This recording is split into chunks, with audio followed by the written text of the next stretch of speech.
بسم الله الرحمن الرحيم والصلاة والسلام على رسوله الكريم سيدنا ونبينا محمد وعلى آله وصحبه أجمعين.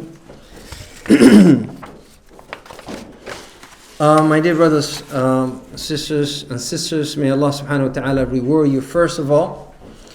And I just want to say thank you to Sheikh Abdul Bari Yahya. When I travel around with the other speakers and we go around, you see different personalities. Speakers and shuyukh, they also like everyone else. Some of them very rigid, very, military type. They don't want to move left and right. This is what you promised me. This is what I want and all that. Some of them, carefree. Some of them very accommodating, very nice. They will, bend backwards just to make sure that things are done. And, one of the people that I always enjoy his company and I always like to be with him is Sheikh Abdul Bari. Very easygoing Sheikh. You say, Sheikh, give a lecture right now, inshallah. Let us go, inshallah. Let us stand here, inshallah. Let us eat, inshallah. Everything, mashallah, tabarakallah. And that is a quality of a mu'min. And that's the Ibn Taymiyyah, he said, some of the friendship, some of the friends that you have, they're like flies. Little flies? What does a fly does? What do they do in general? The fly will come and fly all over you, and they will only land when it hurts. You have a little cut, that's where they're going to land on it. So they're not good friends. Others, it's like this earth that you walk on. So Allah subhanahu wa ta'ala, أَفَلَا يَنْظُرُونَ إِلَى الْإِبِلِ كَيْفَ خُلِقَتْ وَإِلَى السَّمَاءِ كَيْفَ رُفِعَتْ وَإِلَى الْجِبَالِ كَيْفَ نُصِبَتْ وَإِلَى الْأَرْضِ كَيْفَ سُطِحَتْ. Some of the people are very, very hayyin layyin, and he's always there for you. And one of them is Sheikh Abdul Bari Yahya, may Allah bless him. I'm saying this because he's not here, and it's perfectly fine to praise somebody in his absence because it is not sunnah to do so. Today I gave a lecture in Somali in defending you guys, fighting for you guys. So, you should pay me for that, inshallah. I was telling the parents, the issues that you guys having getting married. I spoke on your behalf, and I hope that none of the parents are listening, and I hope that you also appreciate that. I divided things into a few points. Some points concerning the parents, mother and a father, some concerning the sisters, and also another point concerning the brothers. And I want to, mention to you what I said. And I said to them, and I will say to you, that number one, when Allah was talking about marriage and talking about, us being together, husband and wife, Allah referred that as one of His greatest ayat. وَمِنْ آيَاتِهِ أَنْ جَعَلَ لَكُم مِّنْ أَنفُسِكُمْ أَزْوَاجًا. He said, from the ayat of Allah that He made you pairs, husband and wife. This is from the ayat of Allah. This is from the blessings of Allah that marriage happens between husband and wife. In Allah subhanahu wa ta'ala said in the Quran. Also Allah subhanahu wa ta'ala mentioned in the Quran, it is from the sunnah of the Anbiya. When Allah said, وَلَقَدْ أَرْسَلْنَا رُسُلًا مِّن قَبْلِكَ وَجَعَلْنَا لَهُمْ أَزْوَاجًا وَذُرِّيَّةً. Ya Muhammad, we indeed have sent messengers before you, and we gave them wives and children and grandchildren. And the Nabi sallallahu alayhi wasallam used to encourage the young people. And he used to say, Ya ma'ashar al-shabab, or young men and women, man istata'a, especially to the men, man istata'a minkum al-ba'ata falyatazawwaj. If you're capable of getting married, get married as soon as you can. And then he mentioned the benefits of marriage. The benefits of marriage. And he said, for those of you who cannot afford to get married, then let them fast. Let them, continuously, inshallah, be fasting until they get married. In my observation, you guys have to deal with multiple barriers, multiple issues. One, I believe, from my point of view, some of the fathers, they're not playing up to their parts. They're not playing up to being a part of being a father for the sons and father for the daughters.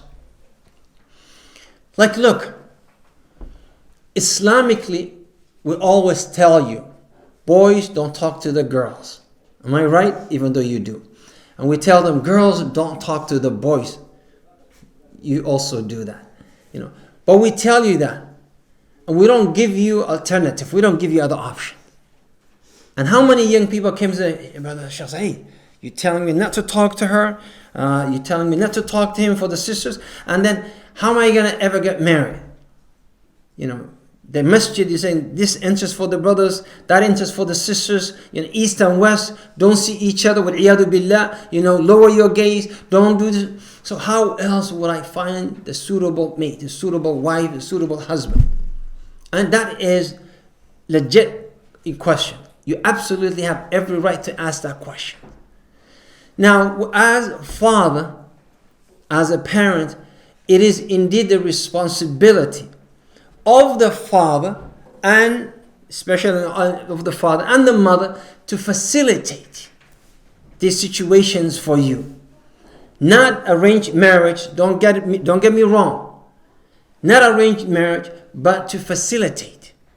For example, I'm just saying for example, if I found a young man, if a father finds a young man, mashallah, he is good, his deen is good, his akhlaq is good, mashallah, he comes to the masjid, he is doing his education, or he already finished his education, and he has a nice job, he's driving a nice car, he's responsible, you see him, volunteering at the masjid, you see him doing a lot of khair. Every father will love to have that young man as husband of his daughter. What I can do as a father is to go to my daughter that I think is ready, she's ready for marriage. And I say, sweetie, I have this, young man and he's good in every way. Would you like to consider? That's the jobs of the fathers. And if she says, okay, I don't mind, then I can show him from a distance. I say, well, no, look, that little guy, that is the one that I'm talking about. That one, with the afro is the one who's hitting the, and then she said, oh, a'udhu billah, I don't want him, Or she said, I don't know, daddy. And that means she wants him. Right? Then I have to facilitate. As a father, I have to facilitate. Maybe I will bring this young man if she was not, she couldn't look at him very well. I can say, come on, I want to invite you in my house. Not telling him anything. I'm just saying, throwing ideas there. I can invite him to my house. I can say, have some lunch, come for a cup of tea, a cup of coffee. And then she can see him from distance. And if she says, thumbs up, good to go, then I can approach him. And that's why, what did Umar do, radiyallahu anhu? When his daughter Hafsa was ready for marriage, what did he do? And we have to follow the footsteps of these people. Umar radiyallahu anhu, his daughter Hafsa was ready for marriage. So who did he go? He went to Uthman bin Affan. Because Uthman bin Affan, subhanallah, he married two daughters of the Messenger of Allah. He was one of the first people who made hijrah to Abyssinia. He also made hijrah to, the city of Medina. He is one of the Mubashirin bil Jannah. He is the man that the Messenger of Allah said, Malaika tastahyi min. Malaika will feel shy in the presence of Uthman bin Affan. He has so many merits. So he said, well, this man is the most suitable for my daughter. That was his first pick. So he went to Uthman. Uthman, my daughter Hafsa is ready for marriage. Would you like? And I guarantee you that conversation with Hafsa was already done. Sweetie, I have somebody, she was, and Uthman said, he thought about it, he said, no, I don't want it. Thank you very much. May Allah bless you. But I'm not interested in getting married now. And then who did he go to? According to him, the next best person was Abu Bakr as-Siddiq radiyallahu anhu. We know about Abu Bakr. And then when he went to Abu Bakr as-Siddiq, Abu Bakr, he just said, okay. And he kept quiet. And Umar, he said, then I took it to my heart. I took it the wrong way. Uthman bin Affan was man enough to say, thank you very much for the offer, but I don't want your daughter. You, on the other hand, Abu Bakr, you just hear what I said, no yes, no, nothing, no response, and you walked away. And then, of course, who came to propose to Hafsa was Rasulullah sallallahu alayhi wasallam. And then Abu Bakr, he said, Umar, let me talk to you. You know what happened? I heard the Messenger of Allah mentioning her. And I didn't want to expose the secret of Rasulullah. And I didn't want to say yes or no to you. I don't want to be too quick on the trigger. So what I did, I waited. And I was waiting if the Rasulullah says, yes, I'm going to propose to her, then I will back off as I did. Or if he said no, then I would have said to you, yes, I'm willing to marry your daughter. Thank you for the offer. Jazakallah khair. So as a father, I'm just saying the role of the father. The fathers, their job is to filter.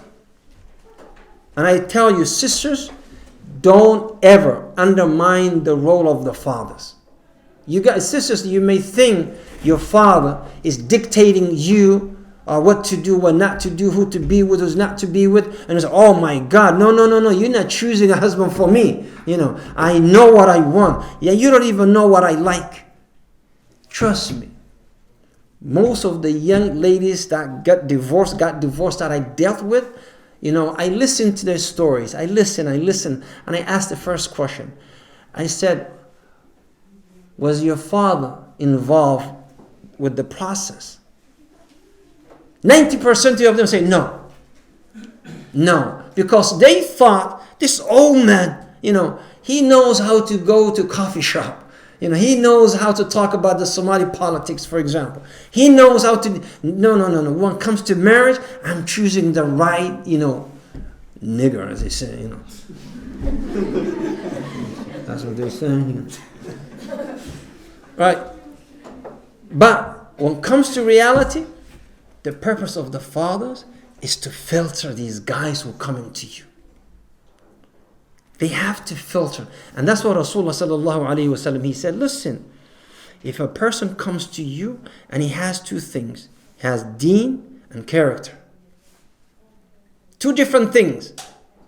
He has deen. Deen means, he comes for Salat al-Fajr, he comes for Isha, he goes for Hajj and Umrah if he can, he's mashallah, he lowers his gaze, you can see deen, inside and out of this person.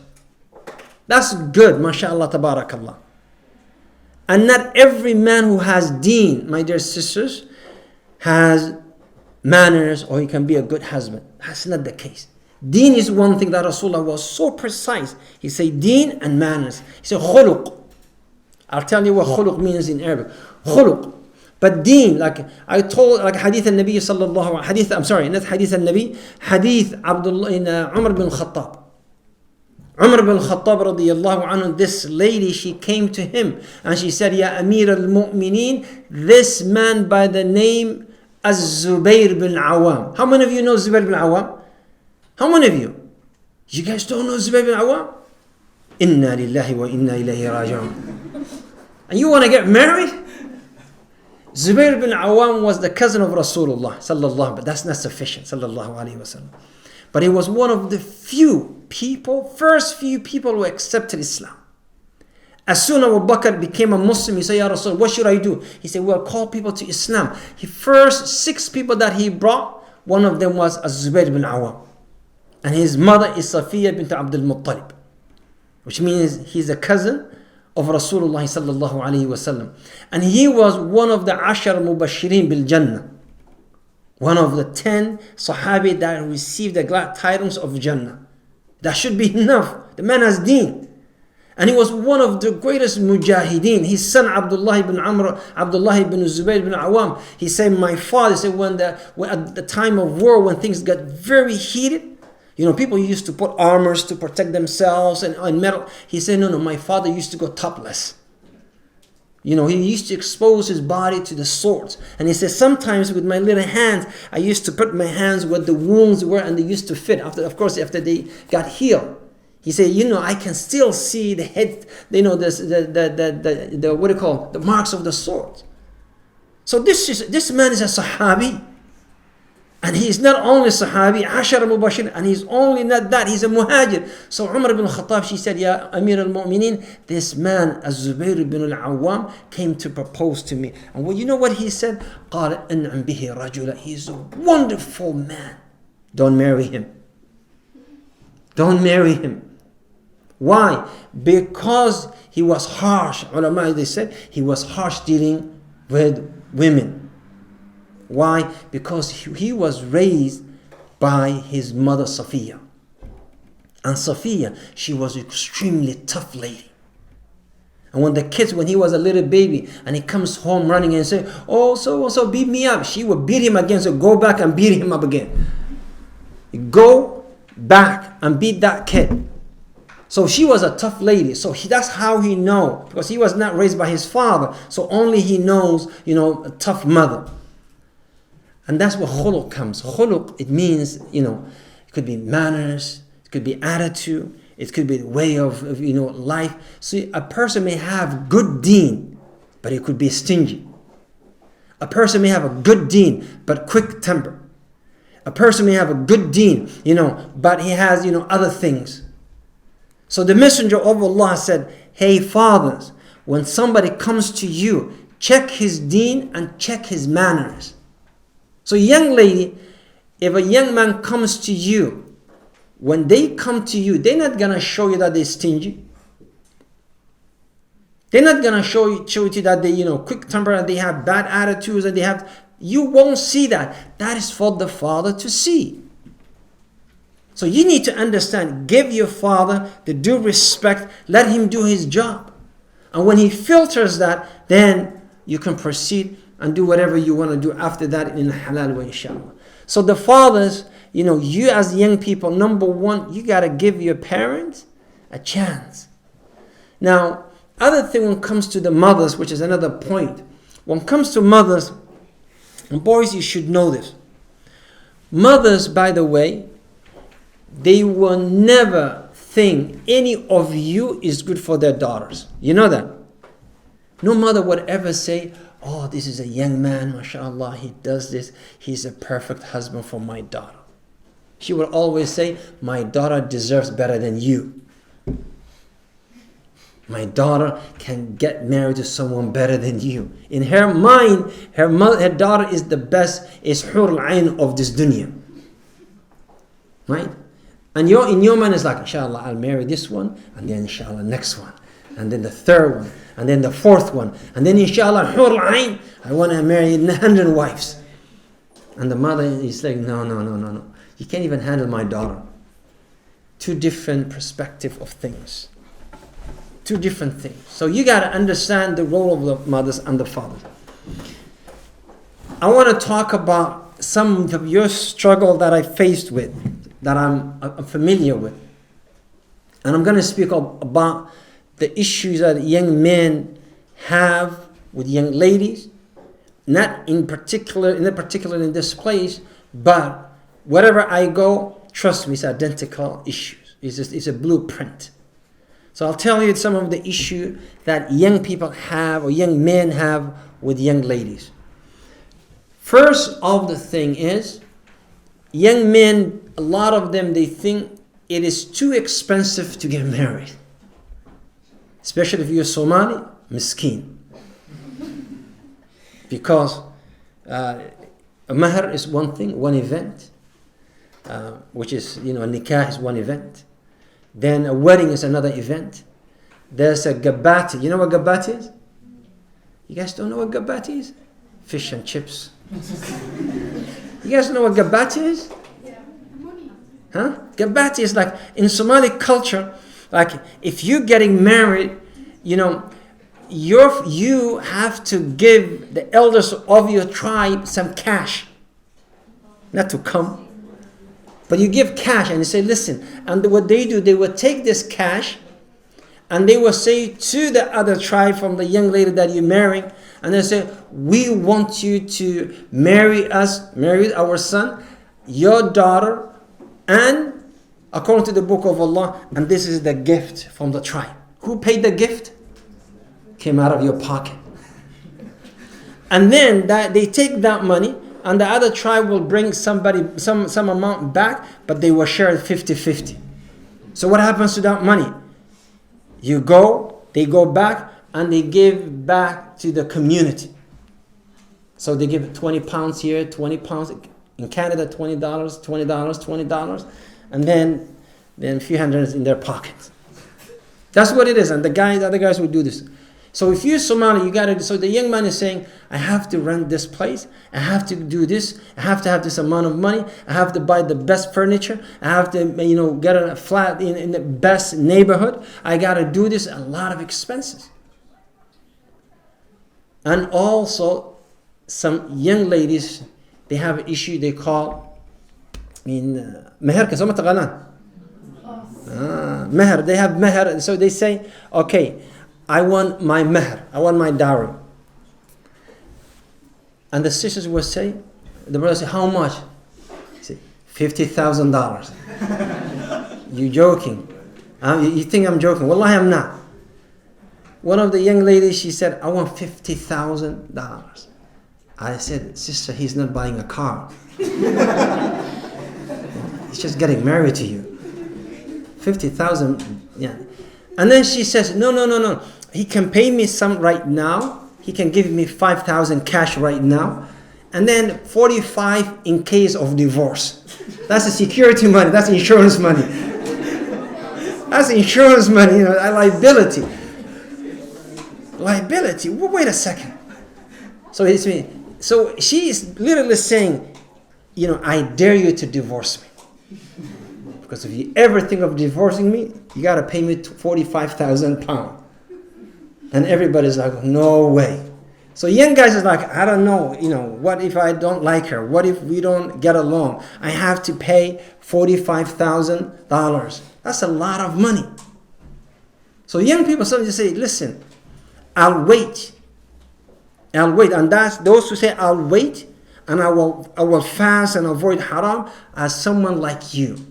But those other people, they will go to shisha, and they will smoke halal shisha, and they will go to a coffee shop, and they will talk about Sahih al-Bukhari, and they will go to a movie, and on Friday, and they will read Surah Al-Kahf in the movies, in the cinema, They will do all that. But the truth of the matter is, a lot of problems comes out of that. So that's one issue. But remember Hadith al-Nabi sallallahu alayhi wa sallam, and this is for young ladies. The Prophet said, the barakah in those young ladies is in those who make the process of their engagement easy. They don't complicate. The process of asking for her hand is easy. And the expenses of the wedding is little. If you have these two things, sisters, then Allah promised you to put barakah in your marriage.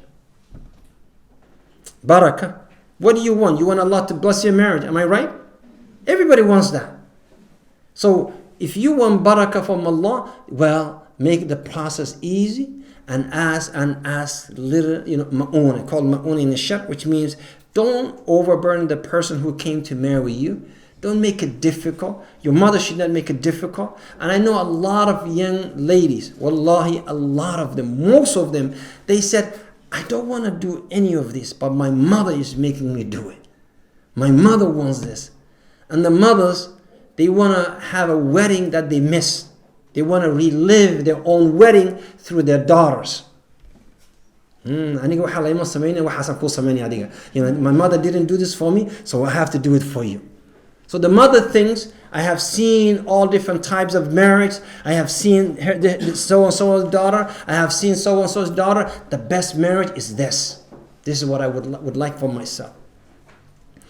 The second issue that the young people have, or young men, is they say a lot of sisters, they wear hijab, they come to the masjid, they pray salah with us, they have halaqat, but inside they are not really what they say. And the first thing about in their mind and heart is feminist movement. They think men are abusing them. men are taking away their haqq, and they may look like us, the young brothers saying they may look like us, but it's nothing but a feminist movement, really beaming out of their speech and out of their eyes. And that is a problem.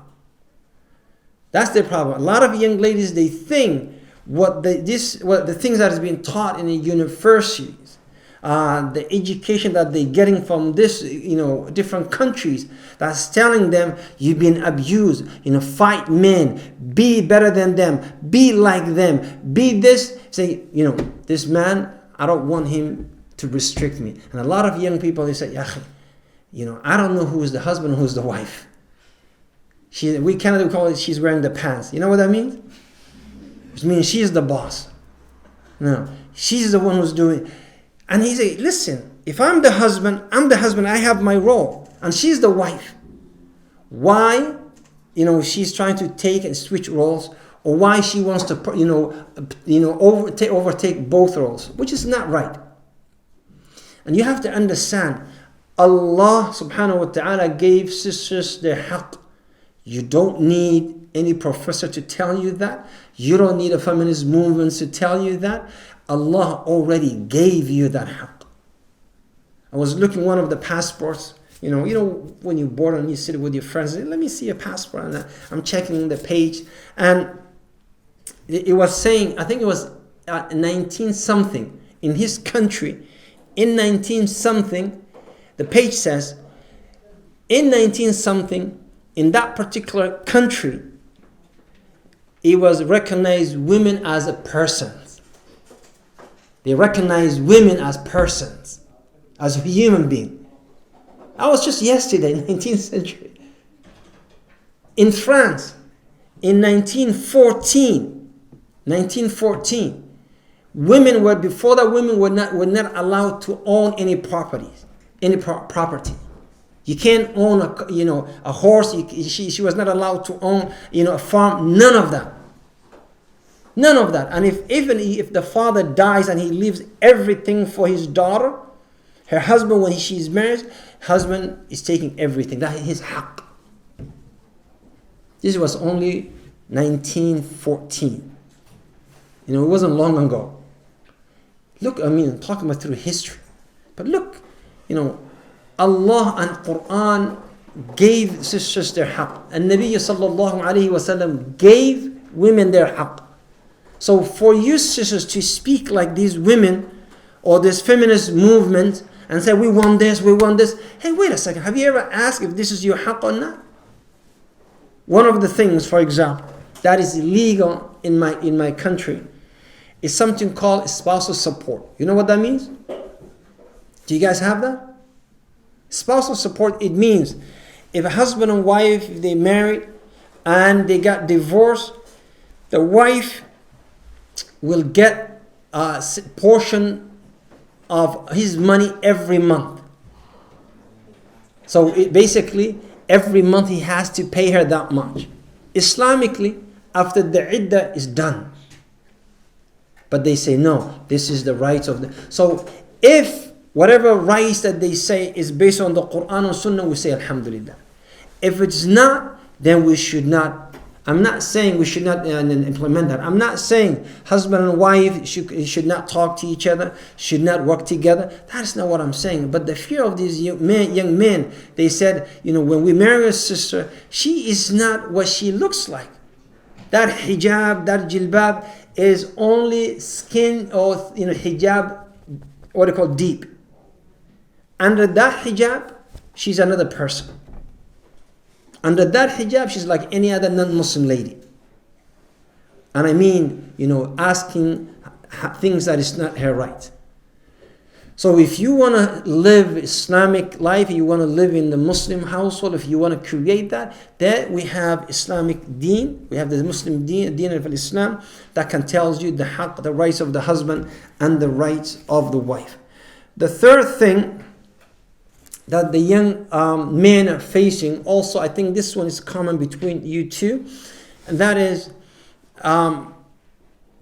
parents, they interfere with the marriage, and especially young people, always young men voice that more than young ladies. So when they get married and they go married together, husband and wife, the mothers and the fathers get involved in their marriage. So the brothers are saying, she's my wife, this is my kid or my kids. Why her mother is involved with our lives? Why? Her mother should not be involved with that. And I guarantee you, majority of the cases that I dealt with that end up with divorce, the second question after I say, was your father, this and that, the second question is, and I ask him that, is her mother involved with the divorce? 90% yes. 90%. Some of you may think, oh, my mother wants the best thing for me. Yeah, that's true. In her mind, getting you out of that situation, getting you out of it is what she thinks is best for you. But you, as a husband and wife, you got to learn how to live together. I'm not saying you should ever entertain abuse, but I'm saying you guys got to learn how to live together. And I always say marriage is like learning how to drive. How many of you can drive? Inna lillahi wa inna ilaihi. You guys, you have no vehicles in UK? How many of you are over 16? All of you, and you still don't drive? In Canada, by the age of 16, they got drivers the first. Anyway, but for those, since you guys don't know how to drive, this driving is like this. When you're learning how to drive, sometimes you hit the brake the wrong time, and you accelerate at the wrong time, and you signal the wrong direction. And but when you learn how to drive, it will become very natural. You could be on your phone, you start the car, you shift, you move, and you go and you're at the masjid. You don't know how you got there. Right? Marriage is like that. You got to learn, you got to give it its time. Husband and wife have to learn how to live together. Because whatever personality that you showed her or you showed him is not the true personality until, it's not the true personality of you. You can only experience the true personality when you guys live together.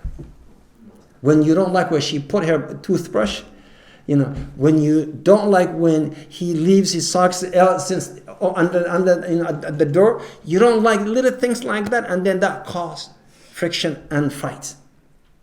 So you got to give yourself time. So what do? I always ask young people to do two things. Number one, keep your parents away from your marriage. Both of them, because each one is, oh my God, I got to protect my daughter. Oh my God, the other lady's involved. I got to save my son. And then you become the victim. You become the casualty of that war. So what do? Don't get them involved. I would ask you, go to an imam, go to a counselor before you let any of your parents know. Especially if you think they won't be rational and they will be emotional about it. The second thing that I always give them advice about, don't have kids. Yeah.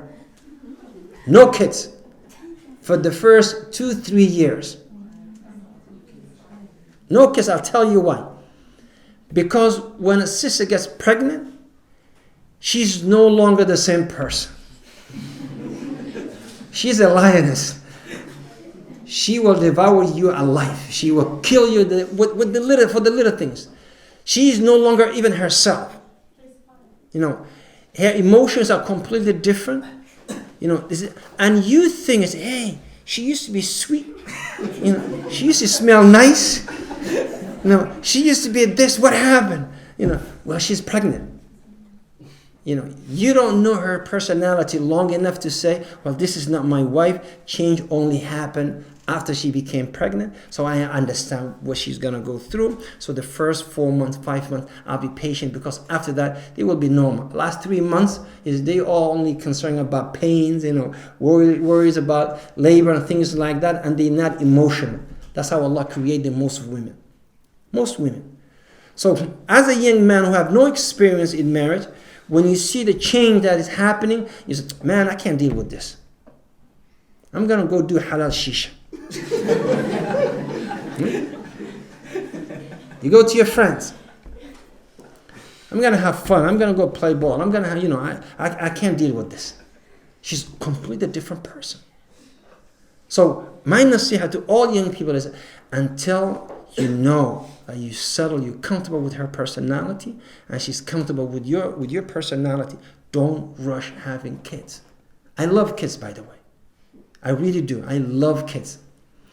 But I would not, and I know you all do, at least most of you. But I would say do not have kids right away, because you really still do not know each other well enough. 75% of the divorce happens first 2 years. First year and second year. 75%. Which means the chemistry, it could be there, but you didn't give enough time. You didn't give enough time. The problem now, let us talk about the problem that young ladies have. The problem the young ladies, which is true, they have is they don't find enough compatible young men to choose from. Most of the girls, I went to Dubai, I went to Saudi, I went to everywhere, Denmark, you name it. I went everywhere in the world, taqriban, everywhere. And everywhere I go, universities, sisters, they are doing better than boys. In terms of deen, sisters are doing much better than boys, in general. In terms of education, same thing. In terms of being focused, they always do better than boys. Almost always do better than boys. So when this young lady, she did very well in her schooling, she has a job, but the person who is in her age bracket, he still is struggling with basics. And one of the reasons, and I mentioned this today, most of young people are not smart enough, and they say after they finish, we call it high school, you call it college, before university. And before they say, I'll take a year off. How many of you heard that? I'll take a year off. I want to take a year off. Most girls, they don't do that. They just say, okay, let me do it once for finish. So by the time she's already, she's established, she has finished education, so she may have a good job, the husband or the young man that she could be married, he's struggling with basics of this life. So the sisters, they say, we don't find compatibility in these ages. What should we do? Either have to marry someone who's a lot older than I, or that fine person, I really have to struggle finding that person, and that may take time. And that is so true. That's so true. Boys, you don't show, and I'm not necessarily saying you, but I'm saying boys in general, they don't show the responsibility towards that. And they way a few steps behind girls. And hey, most of you are right here from different countries. Your parents migrated here, or the immigrant, whatever reason, you have your own culture. And most of your culture is telling you, dictating that you can only marry from your own people. Am I right? That's what I always say. I make fun of Somalis, because Somali can bring me a Somali guy, bring me a Somali guy. And then after she brings a Somali guy, what tribe is he from? And then when she passed that stage, she no, we don't want this, we don't want that. So you still have that. So to find, the pool is already not, there's not enough fish in that pool. So when the sister wants to marry, she has to go to Somali community, for example. And from that Somali community, she cannot marry from this tribe, from that tribe. She has to only limit herself to a smaller pool.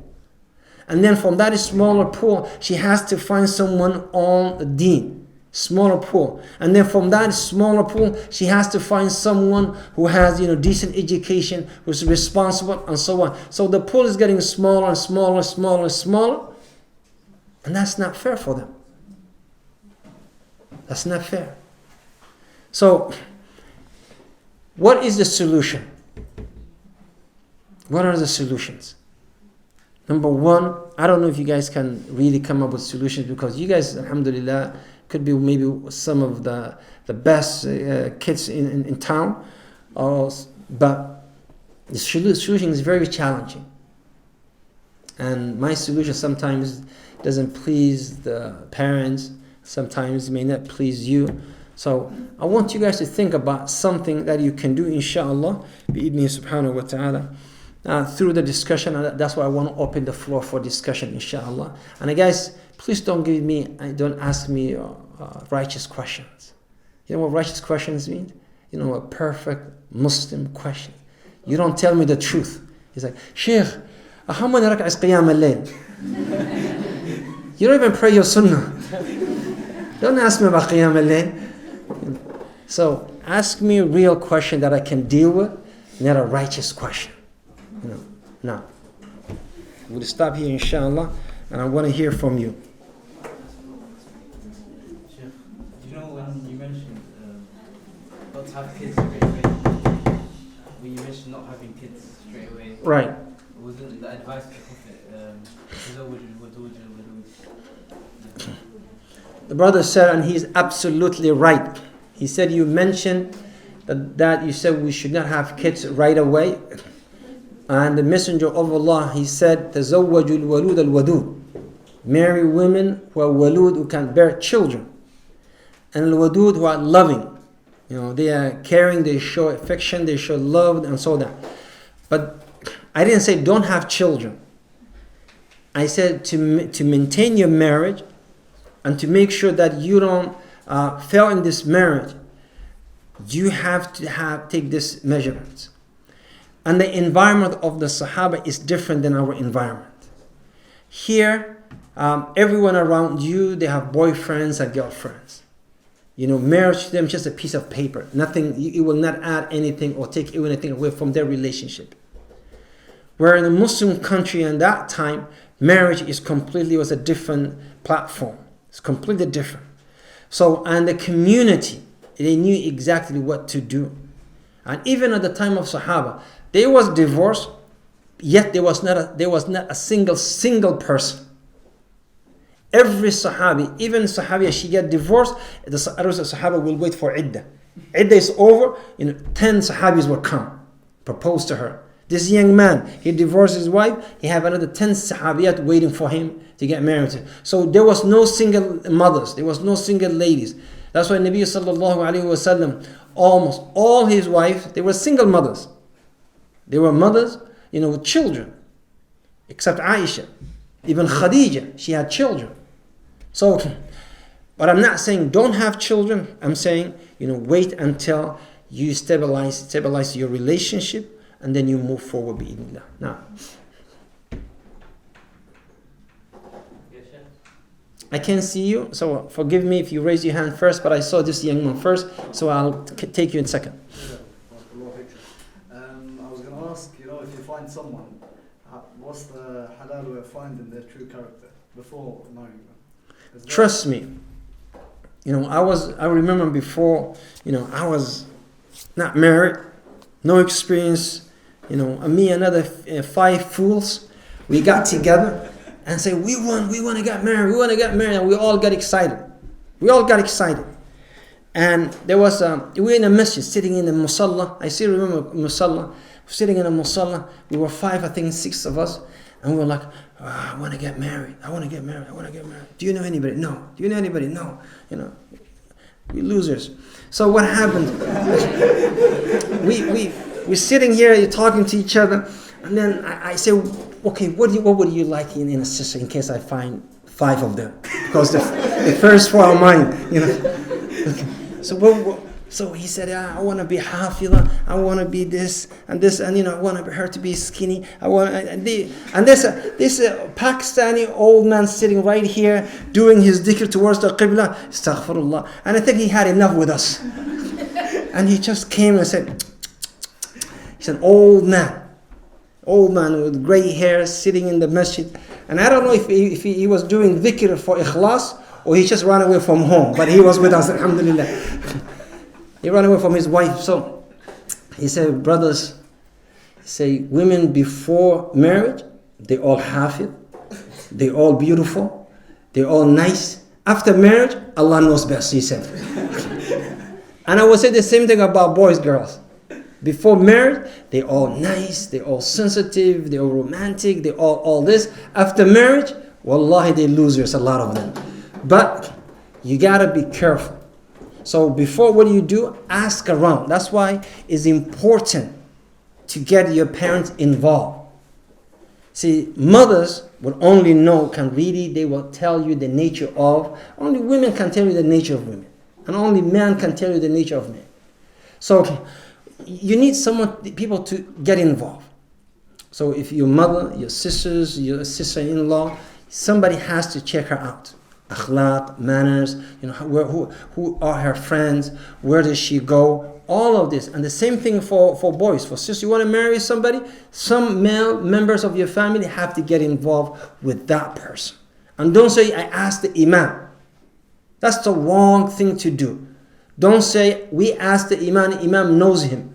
Because what does the imam know of the musallin? They come, they pray behind him, and they leave. Nobody knows what they do when they leave the masjid. No, the imam cannot tell you that.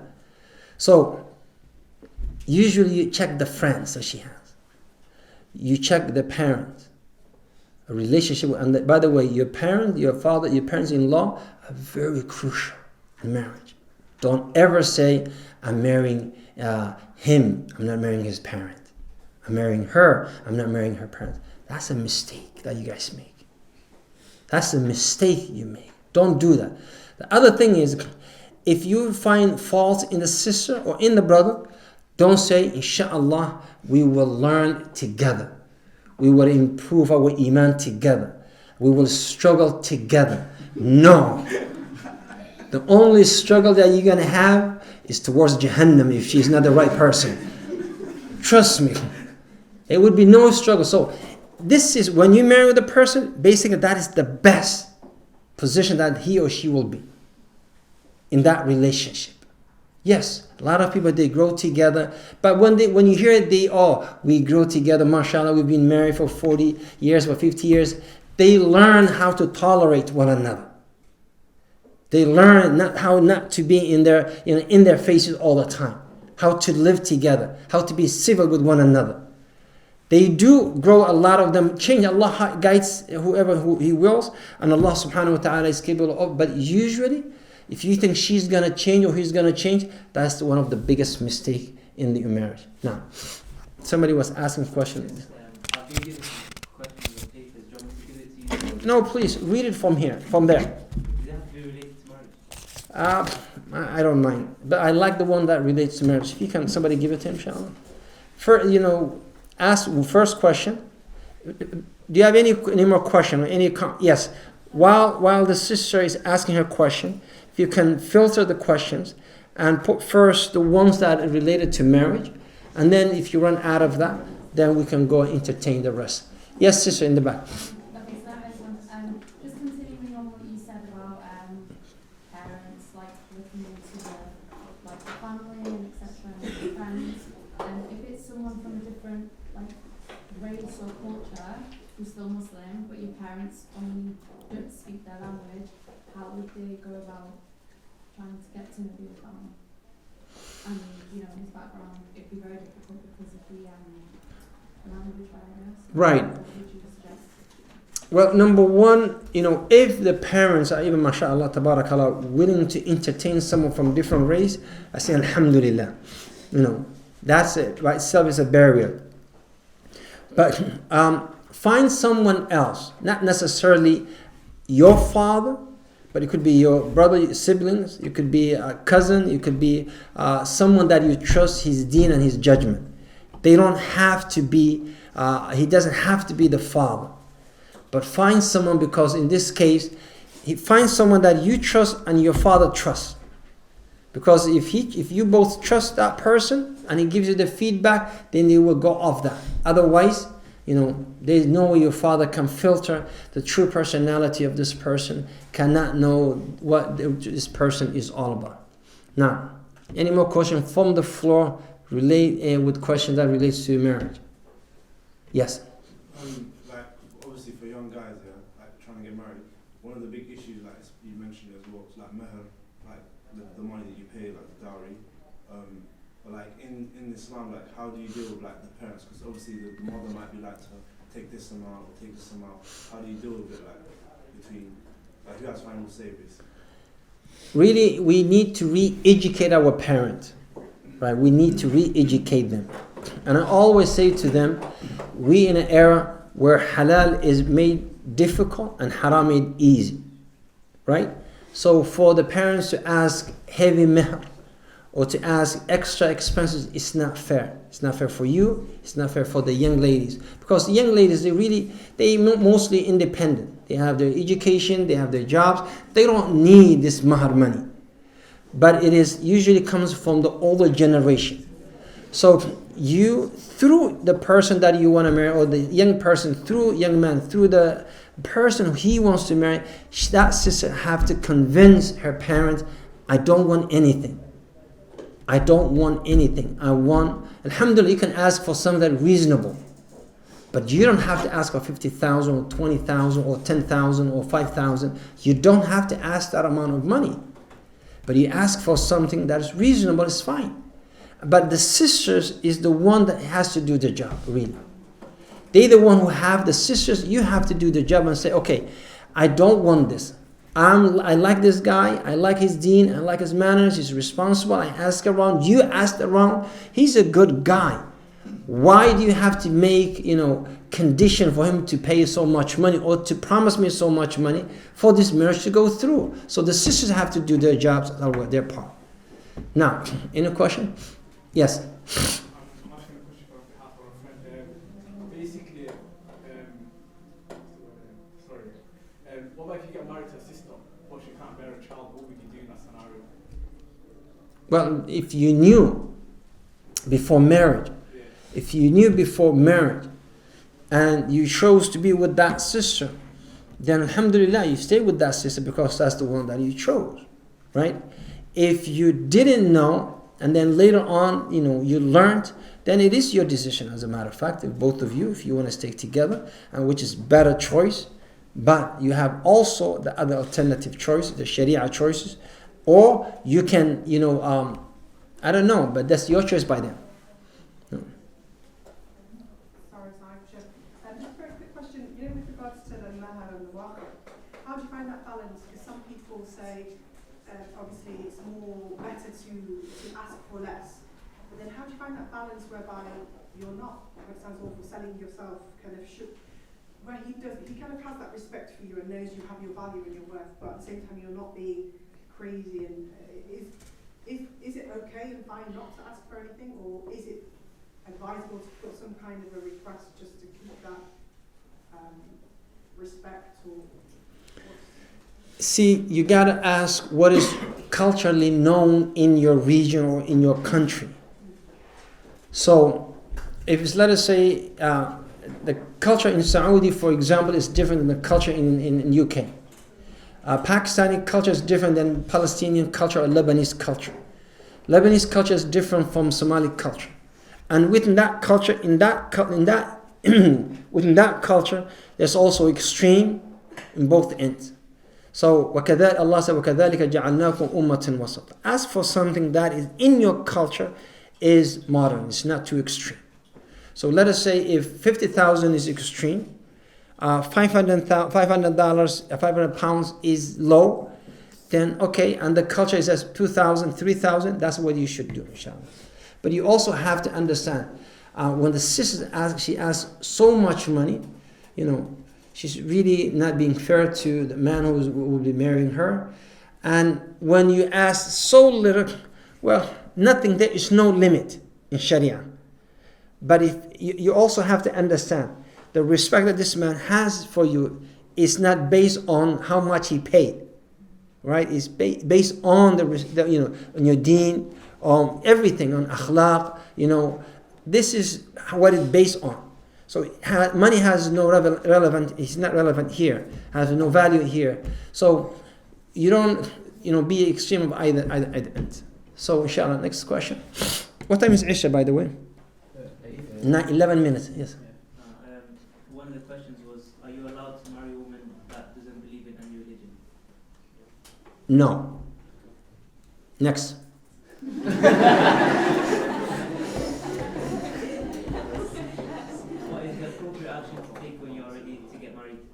I'm sorry? What is the appropriate action to take when you're ready to get married?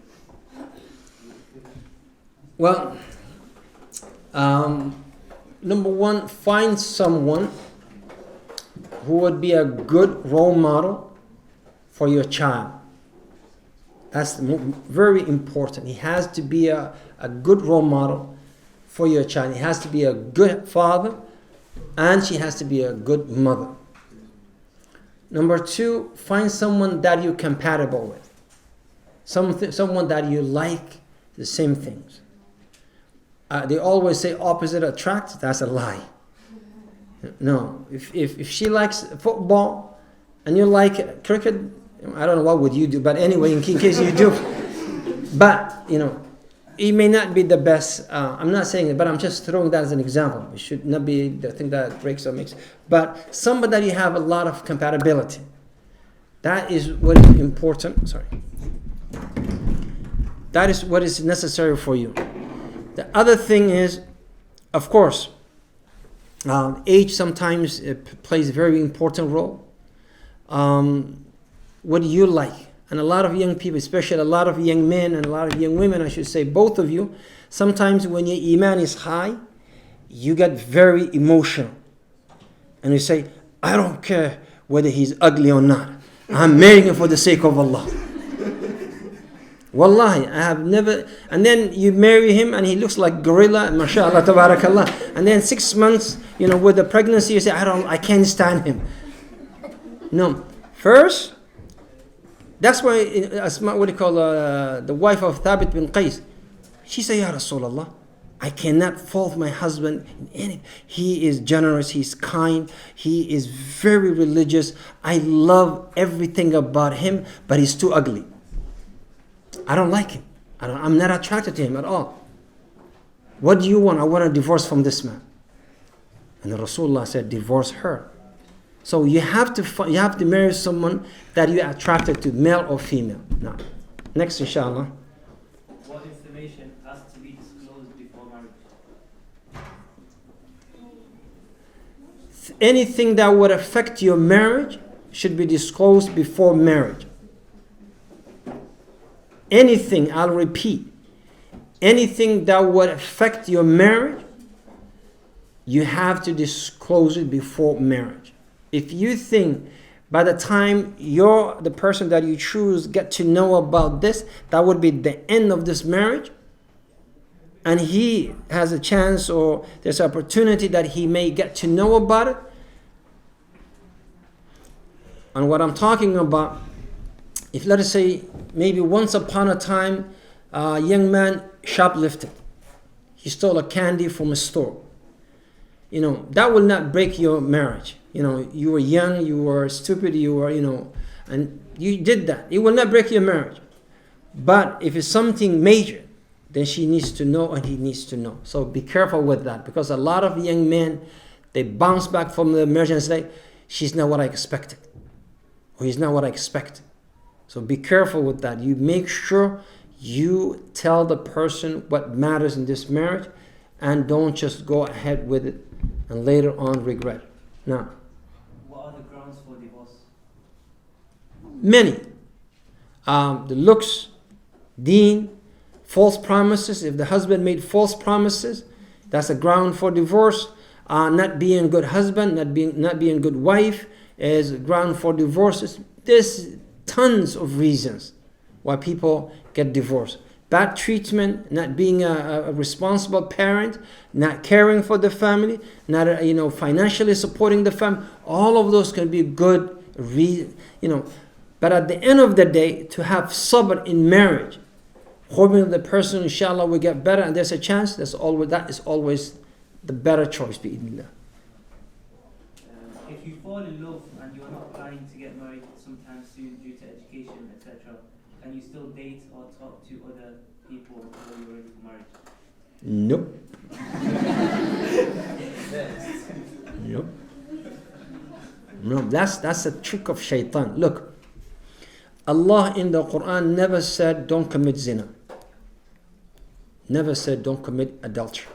You will not find a Quran ayah from the Quran saying don't commit adultery. But Allah said, do not be near zina.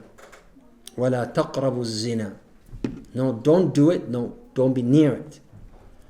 So when you're in love with someone and you talk and you meet, shaitan is very, very smart, very conniving.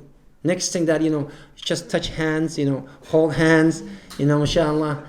And then next thing that you know, labbaik Allahumma labbaik. So you don't want that, not at all. Next. What do you do if the parent doesn't like your possible partner? We ask the reasons. If the reason is like religious base, then you dismiss it. You listen to them and you obey your parent, and you dismiss that application. If the reasons are based on race or any other thing, then you need someone to talk to your parent. If the reasons are financial based, again, you need someone to talk to your parents, because Allah is the one, the last two, Allah is the one who said the best of you, or the most honorable in the sight of Allah, are those who have most righteousness. And Allah said in the Quran, if they poor, then Allah will enrich them from His bounties. مِنْ يَكُونُوا فُقَرَاء يُغْنِيهُمُ اللَّهُ مِنْ فَضْلِهِ. So it depends on the reasons why the parent may reject or object to a proposal. And that is, some of them, they have the right to say no. And sisters, you have to accept that if you say you are Muslimah and you agree this deen is from Allah, then if your parents say these reasons are valid and the Sheikh says they are valid, and they ask you to dismiss the idea of marrying that person, then you got to listen to the deen of Allah. Age is it's relative. Sometimes again, I don't see age as an issue, because Rasulullah sallallahu alaihi wasallam married somebody who's older than him, and he also married someone who's younger than him, and he married in between. So age is not an issue in Islam. Absolutely, it is not. And as a matter of fact, you cannot discriminate. You cannot discriminate a person because of his age. And we did once, there was an issue in America that we dealt with long time ago, that the father rejected the proposal because of color and because of age. We had a majlis of ulama, we really discussed the issue, and immediately the request of the father was denied, and they performed the nikah without the approval of the father, because his base was, this man, he's this color, I don't like that color, and this man, he's that age and I don't like that age, therefore I will never give my daughter to him. And the Imam said, ulama said, tough luck. Now, next. If you are skeptical about your husband or wife's virginity, do you tell your loved one if you've sinned before marriage, or keep it to yourself? Read it again. If you are skeptical about your husband or wife's virginity, do you tell your loved one if you've sinned before marriage, or keep it to yourself? When you say loved one, you mean the one that you marry, or the parent? Okay, in this situation, see, this is one of the things that would affect marriage. And that would also be based on the culture. Listen to me. It would affect marriage, and it would be based on the culture. If you, for example, no offense, please, no offense, don't be offended if you're under that category.